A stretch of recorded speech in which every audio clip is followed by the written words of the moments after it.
നമസ്കാരം സുഹൃത്തുക്കളെ, ഇന്ന് നിങ്ങളോട് പറയാൻ പോകുന്നത് നമ്മുടെ ചീരകൃഷിയാണ് കേട്ടോ. ചീരകൃഷി എന്നൊക്കെ പറഞ്ഞ് ഇതിനെ അങ്ങ് മോശമാക്കാമെന്നൊന്നും എനിക്കറിയത്തില്ല. ഈ ഒരു ചെറിയ സ്പേസിൽ ഞാൻ നട്ട ചീരയാണ് കേട്ടോ. നമ്മുടെ അടുക്കളയിലത്തേക്ക് ഇത്രയൊക്കെ പോരെ, ധാരാളം. അപ്പോൾ ഈ ചീര നട്ടതിന് പിന്നിലൊരു കഥ എന്താണെന്ന് വെച്ചാൽ ഞങ്ങൾക്ക് ഒരാൾ തന്നതാണ്, ഗിഫ്റ്റായിട്ട് തന്നതാണ് കുറച്ച് ചീരത്തേക്ക്. കാരണം ഞാൻ പച്ചക്കറിയൊക്കെ നടുന്ന ഒരാളാണെന്ന് അറിയാവുന്നുള്ളത് കൊണ്ട് ഞങ്ങൾക്ക് വളരെ വേണ്ടപ്പെട്ട ഒരാൾ തന്ന കുറച്ച് ചീരത്തൈകളാണ് കേട്ടോ. ഞാനിവിടെ കുറച്ച് വേറെ നമ്മൾ പാകി മുളപ്പിച്ച് വെച്ചിട്ടുണ്ട്. അപ്പോൾ ഇത് കിട്ടിയപ്പോൾ നട്ടു. അപ്പോൾ അങ്ങനെ നട്ടപ്പോൾ ഞാനോർത്തു എന്തായാലും ആ ഒരു സ്പേസ് നമ്മൾ എടുക്കുമല്ലേ, അപ്പം മറ്റെന്തെങ്കിലും കൂടെ ദീർഘകാലത്തേക്ക് നമുക്ക് വേണമല്ലോ എന്ന് വിചാരിച്ചിട്ട് മഞ്ഞളും കൂടി ചെയ്യുവാണേ. അപ്പോൾ അതിൻ്റെ ചുറ്റിനുള്ള ആ ഒരു സ്ക്വയറായിട്ടുള്ള പ്രദേശം നമ്മൾ ജസ്റ്റ് ഒന്ന് കുഴിയെടുത്തു. 2-3 ദിവസം വെള്ളം ഒഴിച്ചിട്ടിട്ടുണ്ടായിരുന്നു. അത് കഴിഞ്ഞിട്ടാണ് നമ്മളവിടെ കുഴിയെടുക്കുന്നത്. വേനലായതുകൊണ്ട് കുഴിയെടുക്കാൻ അല്പം പാടാണ് കേട്ടോ. അപ്പോൾ നമ്മൾ കുഴിയെടുത്തു.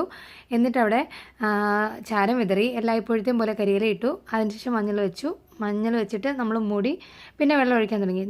ഇത് കഴിഞ്ഞ് നമ്മൾ കുറച്ചുകൂടി പരുവമായിട്ടുള്ളൊരു ചീരയുടെ ഇമേജാണ് ഈ കാണുന്നത്, വീഡിയോ ആണ് ഈ കാണുന്നത്.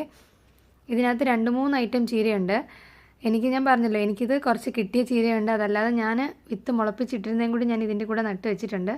എടാ, നമ്മളെ അടുക്കളയിലത്തേക്ക് ഇത്രയൊക്കെ പോരെ നമുക്ക്? നമ്മുടെ 1-2 നേരത്തെ കറിക്ക് മതി, ആയിക്കോട്ടെ. നമ്മുടെ കൈകൊണ്ട് ഉണ്ടാക്കുന്ന അല്ലെങ്കിൽ അതിനെ നട്ട് വളർത്തി നനച്ചെടുത്ത് നമ്മൾ കറി വയ്ക്കുമ്പോൾ കിട്ടുന്നൊരു സന്തോഷമുണ്ടല്ലോ, അത് നമ്മളൊരു കുഞ്ഞിനെ നോക്കുന്നത് പോലെയാണ്.